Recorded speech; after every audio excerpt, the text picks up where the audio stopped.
Bharat chemistry classes के YouTube channel पर। कैसे हो आप सब? होप कि सभी बहुत बढ़िया हो एंड पढ़ाई बहुत अच्छे से चल रही है आपको। तो केमिकल काइनेटिक्स कर रहे हैं हम। फर्स्ट वीडियो ऑलरेडी हो चुकी है, आई होप कि आप देख चुके हो। सेकंड वीडियो है, आज हम पढ़ेंगे रेट ऑफ केमिकल रिएक्शन क्या होती है, इसका एक्सप्रेशन हम किस तरह से देने वाले हैं। एक सिंपल एक हाइपोथेटिकल रिएक्शन कंसीडर करते हैं कि भैया रिएक्टेंट से बन रहा है प्रोडक्ट, रिएक्टेंट से प्रोडक्ट बन रहा है। अब देखो रेट का मतलब क्या है यार? रेट का मीन्स क्या होता है? Speed.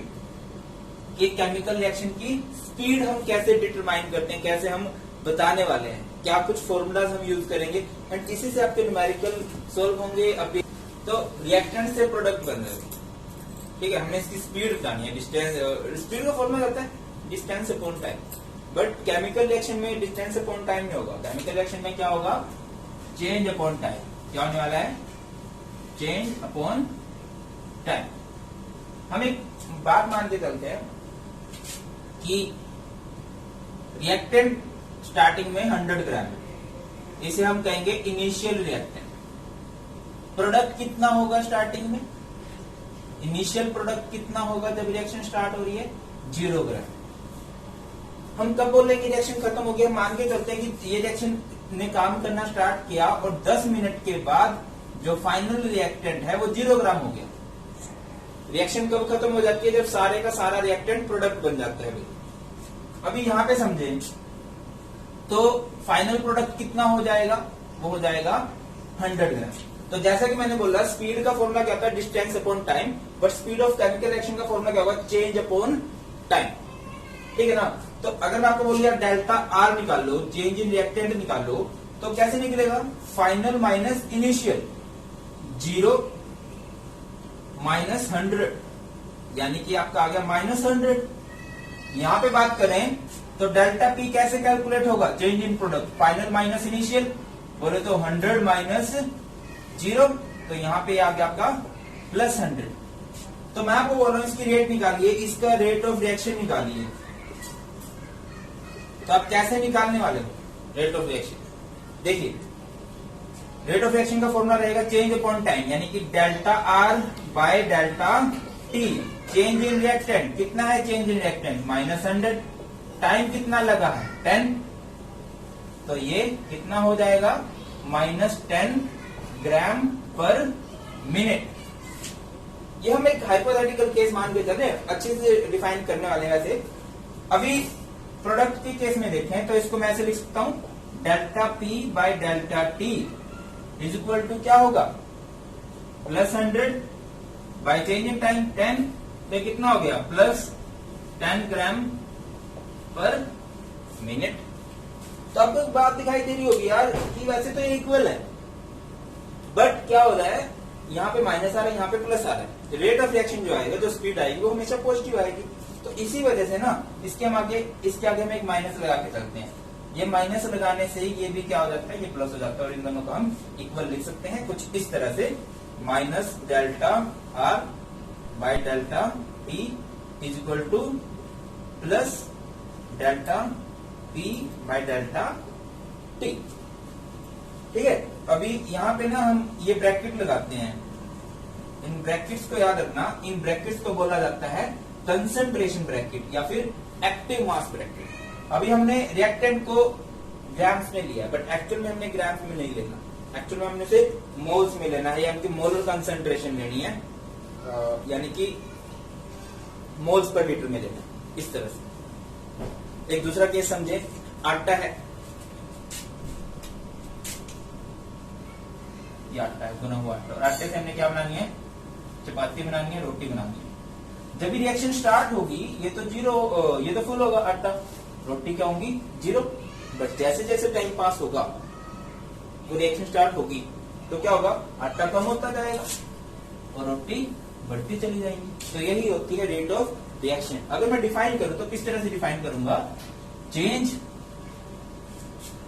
In molar concentration, change in molar concentration of reactant और प्रोडक्ट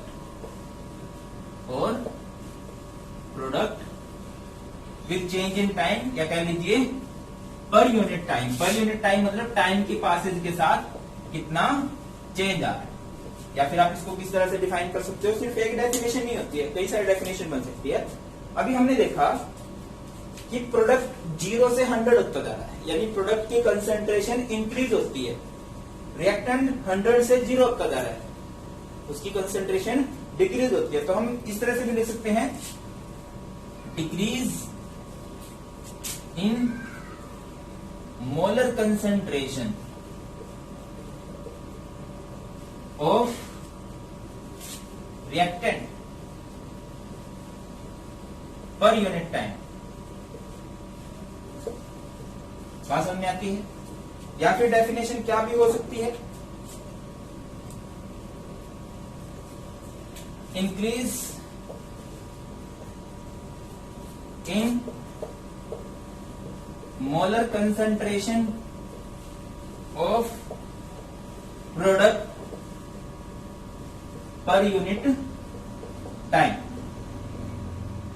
ठीक है ना भाई, इस तरह से। तो मतलब अगर मैं रेट ऑफ रिएक्शन को लिखना चाहूं तो इस तरह से हम सिंपली लिख सकते हैं दैट की रेट ऑफ रिएक्शन जो होगा वो क्या होगा, change in molar concentration to the time taken. सबसे जरूरी जो रहती है वो रहती है यूनिट, रेट ऑफ रिएक्शन की यूनिट। अभी ऊपर हम बात कर रहे हैं किसकी, मोलर कंसेंट्रेशन के, नीचे हम बात कर रहे हैं टाइम की। तो यहां से यूनिट क्या बन जाएंगी,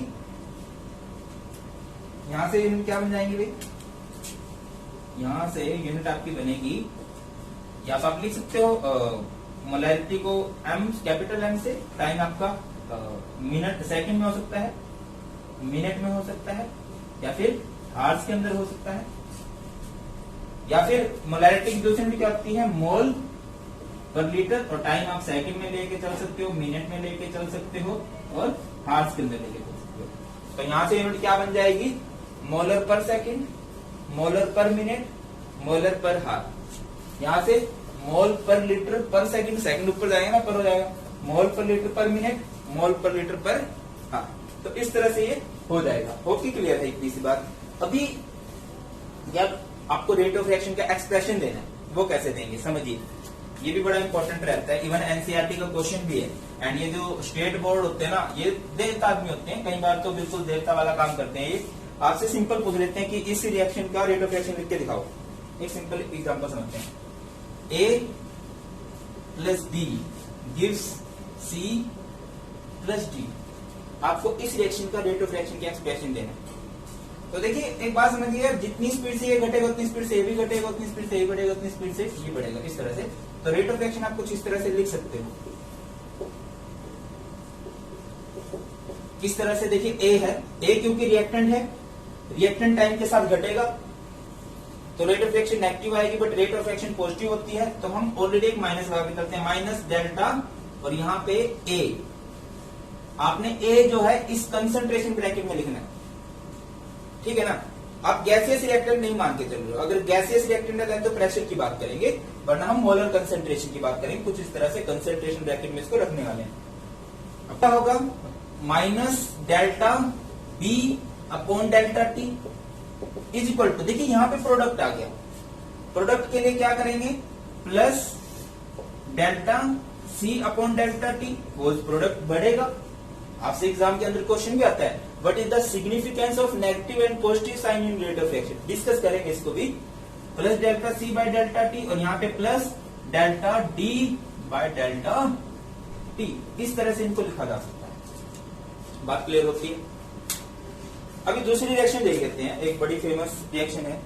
चलिए एक और हाइपोथेटिकल रिएक्शन कंसीडर करते हैं, फिर रियल वाली रिएक्शन देखेंगे। A plus B B gives C C plus B D.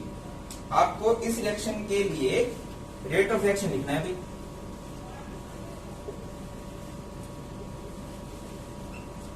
तो बताइए कैसे लिखा जाएगा इसका रेट ऑफ रिएक्शन। देखिए बिल्कुल सेम है, बस यहाँ पे कोफिशिएंट आ गए हैं, स्टोइकियोमेट्रिक कोफिशिएंट आ गए हैं, मोल्स आ गए। ज्यादा कंसंट्रेशन है, ज्यादा टाइम लगेगा। तो हमेशा हम क्या करते हैं, इनको हम अपॉन में लिख देते हैं। तो यहां से ए है एक रिएक्टेंट, तो माइनस का साइन आएगा। Delta A by delta T is equal to, ये भी रिएक्टेंट है तो minus delta B by delta T is equal to, ये प्रोडक्ट है तो प्लस का साइन आएगा, plus delta C upon delta T is equal to, ये भी प्रोडक्ट है तो plus delta D upon delta T. अभी कोफिशिएंट का मैंने आपको बताया कंसेप्ट क्या होता है यार कोफिशिएंट का, है ना। कोफिशिएंट का क्या सीन रहेगा, ये अपॉन में चले जाते हैं, ये 1/a, ये कोफिशिएंट है d तो ये 1/b, ये कोफिशिएंट है c 1/c, ये कोफिशिएंट है d 1/d। इस तरह से मैं इसका रेट ऑफ रिएक्शन का एक्सप्रेशन दे सकता हूं। कुछ और एग्जांपल समझे, एक बड़ी फेमस रिएक्शन रहती है,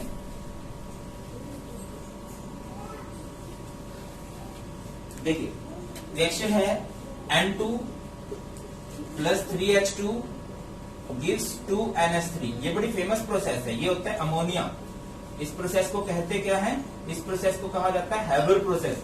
ये अपनी आने भी वाली है, ये आने वाली है पी ब्लॉक एलिमेंट्स के अंदर, ठीक है ना, सबसे ज्यादा स्कोरिंग यूनिट है। तो आपको इस रिएक्शन का रेट ऑफ रिएक्शन का एक्सप्रेशन देना है। तो जैसे कि मैंने बोला, कैसे लिखा जाएगा रेट ऑफ रिएक्शन, ये प्रॉपर रिएक्शन है। देखिए क्योंकि ये रिएक्टेंट है तो minus delta N2 by delta T is equal to, ये भी रिएक्टेंट है तो माइनस कोफिशिएंट दे रखा, कोफिशिएंट हमेशा हम अपोन में लिखते हैं 1/3, ये क्या आएगा delta H2 bye delta T. Product है तो साइन आएगा प्लस का, तो 2 को हम क्या लिखेंगे 1/2 delta NH3 bye delta T. इस तरह से हम इसको सिंपली कर सकते हैं। तो मतलब किसी के लिए एक और एग्जांपल देख लेते हैं, ये लास्ट एग्जांपल रहेगा। 2NO2 plus F2 gives 2NOF, गलत बोल दिया, 2NO2 plus O2 gives 2NO2F। इस रिएक्शन का आपको रेट ऑफ रिएक्शन का एक्सप्रेशन देना है। तो कैसे लिखा जाएगा भाई, क्योंकि ये रिएक्टेंट है तो -2 को हम क्या लिखेंगे, अगेन मैं बोल रहा हूं कोफिशिएंट हमेशा अपॉन में जाते हैं, हमेशा याद कर लीजिए। देखो भाई मुझे क्या लगता है कि ज्यादा लेंथी हमें वीडियो नहीं खींचनी चाहिए, ठीक है, 15-15, 20-20 मिनट की वीडियो बनाएंगे और ऐसे ही हर एक टॉपिक करते चलेंगे, आपका भी फ्लो बना रहेगा, बस आप सीक्वेंस में देखते चलना है। चलिए -1/2 delta NO2 by delta T is equal to, इस F2 को क्या लिखेंगे, क्योंकि ये रिएक्टेंट है माइनस कोफिशिएंट इसके साथ कोई नहीं दे रखा और आपका दिल है लिखने का तो आप लिख सकते हो -1/1 delta F2 by delta T is equal to, ये है प्रोडक्ट है तो साइन लगेगा प्लस का, कोफिशिएंट अपॉन में 1/2, ये क्या आएगा delta NO2F bye delta T. तो ये है जी हमारा सिंपल सा topic rate of reaction, and उसके लिए हमने पढ़ा रेट ऑफ रिएक्शन का एक्सप्रेशन। इसके बाद हम देखेंगे रेट ऑफ रिएक्शन के types, average rate of reaction, instantaneous rate of reaction, उसके बाद न्यूमेरिकल देखेंगे, उसके बाद ग्राफिकल देखेंगे। ये मैं आपको बता रहा हूँ ऑलरेडी, ये हम देखने वाले हैं।